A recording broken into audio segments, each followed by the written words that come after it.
Өте оңай әрі тез пахлава дайындаймыз.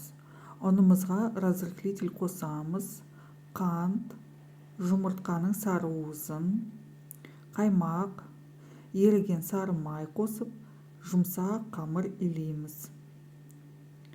Қамырымызды екі бөлікке бөлеміз. Начинкасын дайындағанша холодильникке қоямыз. Жұмыртқаның ағын миксермен миксерлеп, үгілген жаңғағымызды қосамыз. Араластырамыз. Жайылған бір бөлігін пергаментке саламыз. Начинкамызды салып, тегістеп шығамыз. Үстіне екіншісін саламыз. Шеттерін тегістеп, керек емесін кесіп тастаймыз. Жұмыртқаның сарысын жағып, вилкамен видеодағыдай узор жасаймыз.